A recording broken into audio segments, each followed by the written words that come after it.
Hey everyone, this episode of the Athletes Podium is part of the Globally Ballin podcast network, a subsidiary of the Globally Ballin media network. For this show and other shows like it, such as the Globally Ballin podcast, as well as projects like it, such as original articles and video work, visit globallyballin.com now. For this episode of the Athletes Podium, our host Kayla Franchesca sits down and chats with professional basketball player Kenneth Collins to get to know him a little bit better. Collins played for the Raleigh Firebirds, a team in the Basketball League. If you like this show, be sure to subscribe to it, as well as give it a 5-star rating and review. We appreciate it. Now, to the show.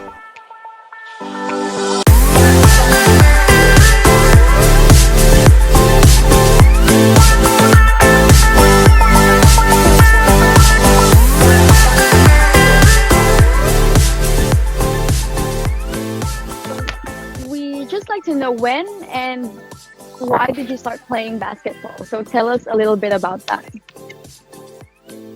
Yeah, so I started playing basketball when I was around like 6 or 7 years old. Started with like YMCA and like Parks and Rec, like just like the local leagues that the kids would play in. And then I started playing those leagues, realized I was actually okay at it, so I kept playing. I went to like middle school, so that's like 10 to 12, and then high school, just kept playing. Was lucky enough to get a scholarship to go play in college. And then so I did that and got to the end of my college and decided I could play a little professionally. So that's kind of how the timeline's gone so far, but it's good progress. Right. Okay, great. And has playing professionally is it always what you wanted to do? Yeah, I would say like once I finished maybe like my junior year of college, I realized like, I might have a shot at like playing a little bit after I get done and traveling the world and doing things like that. Yeah. So I really went to other sports. So I played like football, basketball, baseball. I ran track some. So it was just like in my nature to play sports. And then it got to a point where I had to make a decision like what sport I wanted to play. I chose basketball and it worked out. So it's been fun. Okay. Love the game. Yeah, I do too. I'm Filipino, so it's in our blood. Yeah, I did some research on you. I was like, who am I going to be talking to? And you're a star.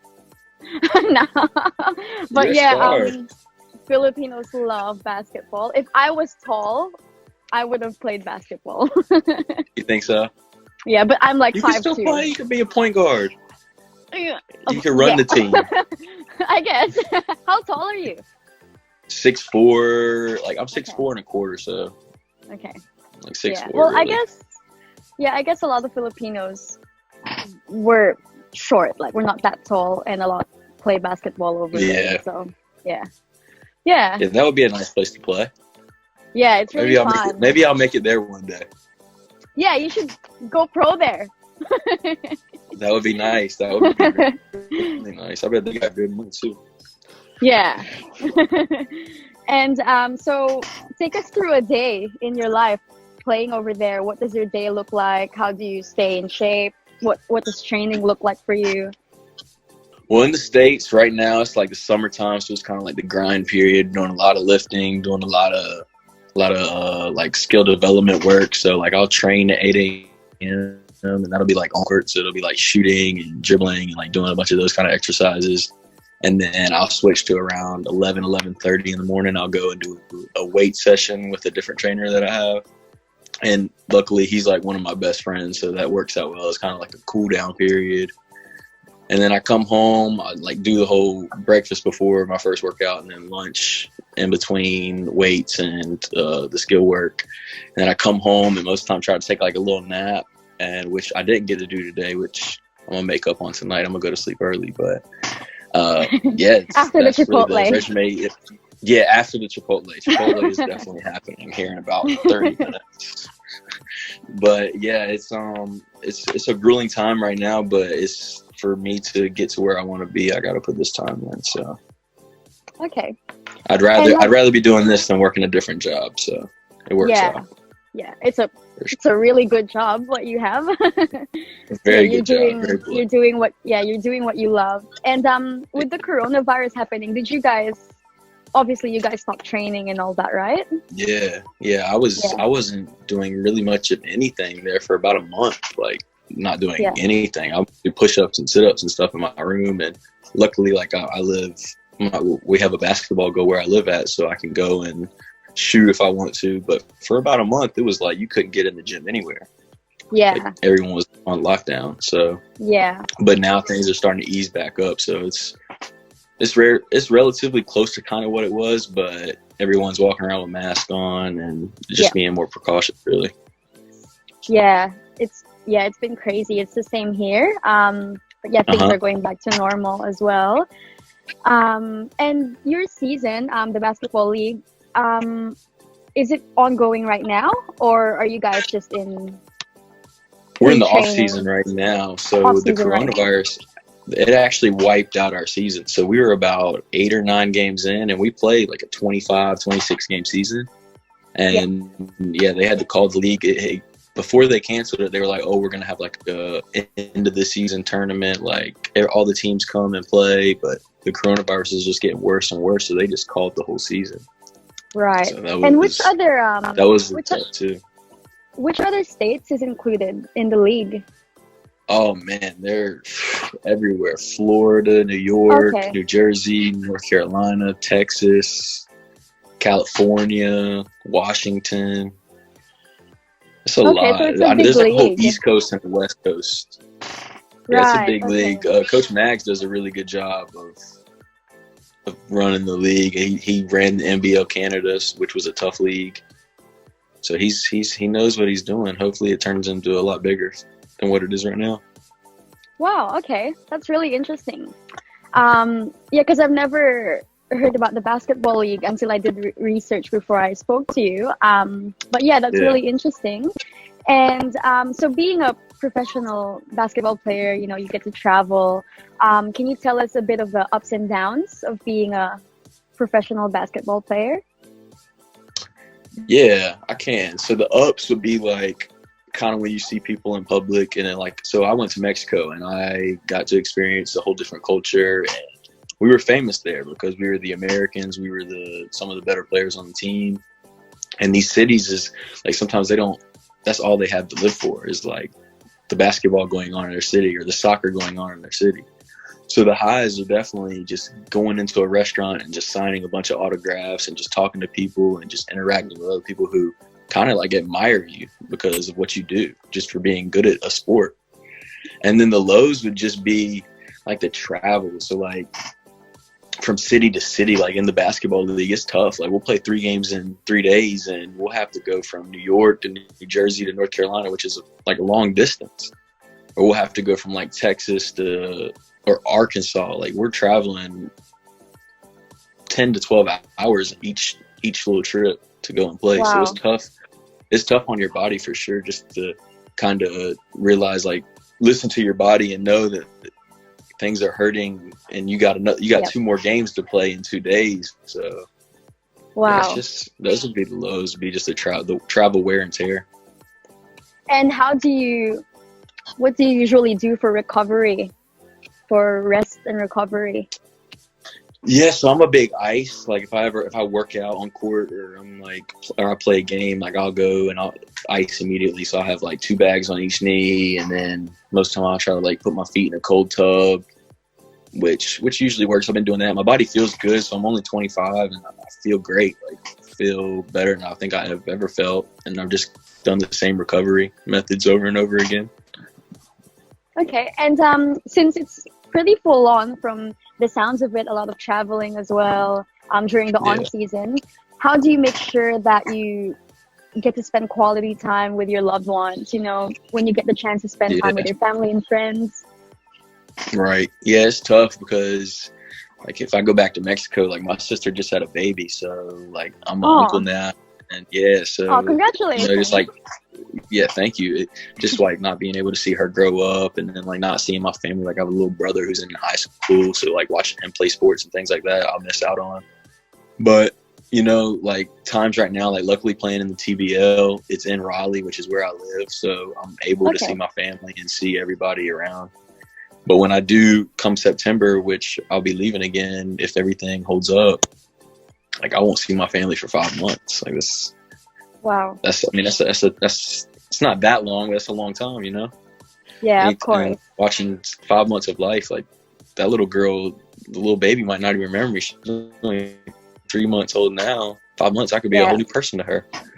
Yeah. Yes. Well, at least nowadays, it's good that there's Zoom, there's Facebook Messenger. Yeah, exactly. Yeah, compared now to I got before. the Zoom app.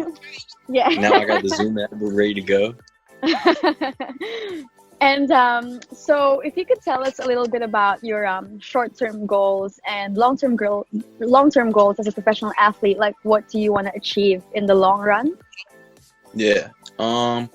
Short term, I'd say short term, let's think of short term goals here.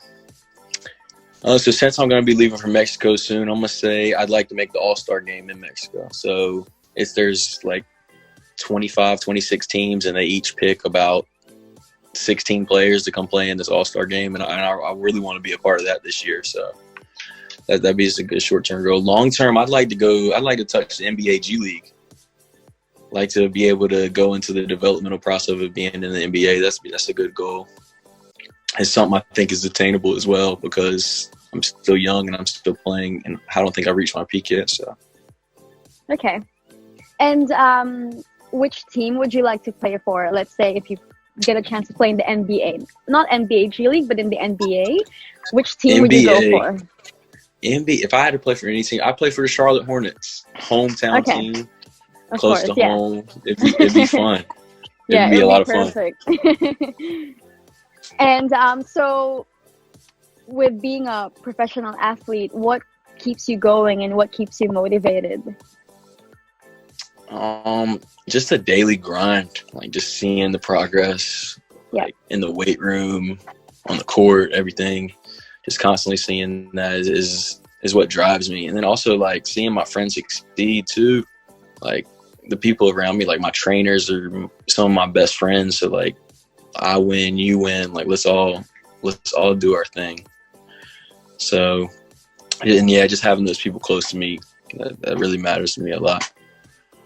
That's great. And it's really good that your trainers are your best friends. That makes it even easier and gives you a lot more push. Oh yeah, for sure, because they see me when they see me all the time. So if they see me doing something wrong, they're like, "Hey, chill out, don't do that." Yeah, it's good to have those people in your corner. Yeah, definitely. Hey, and I love what you're doing with this Athletes Podium thing. This is awesome. Oh, thank you. This is awesome. We really want to give more attention to athletes that are they have a goal and they're very hardworking. So with this as well, like we're gonna keep track of your progress of your games and all that. And if ever you need help with anything like promoting your games, promoting your just yourself or your team, you could come up to us and we can help you promote on our social page, like social media pages. So basically that's what we do. We help advertise and give more attention to our athletes. So yeah, whenever you need anything, you just hit us up. That is awesome, Kayla. That is awesome. Yeah. I see big things with Athletes Podium. I see big things. Oh, this is great. Where are you at right now? Are you at are you in a park? I am in a park. Yes. Oh, well, because cool. That's neat. Yeah, here in Sydney, offices are still closed. So I'm still working from home, and when I'm just at home, I get so distracted. I always just go to the fridge, so I just go out. Big problems. Yeah, I end up going to the fridge all the time, so I just need to get away. No, it's not a bad thing. Diet is good. Yeah. Okay. So before we end, just one last question: how does sports give inspiration to you and to other people? Sports give inspiration to me because, like, if I wasn't playing sports, I don't know what else I would be doing. I have a degree, and I could go be a sports information director or something like that, but I don't want to do that. Like, I want to keep playing sports, because most people don't get to play sports into their late 20s and early 30s. Like, that's unheard of, really. And then to others, you know, just kind of like them kids that don't have anything, that don't come from much, that rely on sports to get their families out from like ghettos and things like that. Like, that's big for young children. So I just hope like kids like of young age just strive to do what they want, do whatever they want, because life is endless. You know, you can do whatever you want in this world. Yeah, perfect. And that's the message that we've always wanted to send out as well. I love that, you know, you continued playing basketball, because there's a lot of young people out there that, you know, they already think that sports isn't going to be a long-term career for them, but, you know, we want to encourage them that it actually is possible. Like, you could make sports a career. So yeah, that's really great. Keep it up. Yeah, thank you. I will. You too. Thank you. Win a gold medal or something crazy. Thank you. Yeah, there's I'm gonna keep going, gonna keep trying to inspire people, and you as well. And thank you so much for agreeing to participate. No, Kayla, thank you so much. I really appreciate you. Enjoy your dinner. Yeah, I'm about to go straight to Chipotle. Thank you so much, though. I appreciate you. Great, thank you. Speak to you soon. That concludes this episode of the Athletes Podium. As a reminder, for this show and other shows like it and projects like it, go to globallyballin.com, as well as follow Globally Ballin on all social media, including facebook.com/globallyballin, Twitter @globallyballin, and Instagram @globallyballinofficial. In addition, you can follow the show specifically on Instagram @Athletes Podium. That's @Athletes Podium, PODIUM. If there is someone that you want to hear from, specifically for this show, send us a message on any of our social media platforms, or send us an email at globallyballinofficial@gmail.com. Your patronage is truly a blessing. Stay safe, and tune in next time for another episode of the Athletes Podium. Thank you.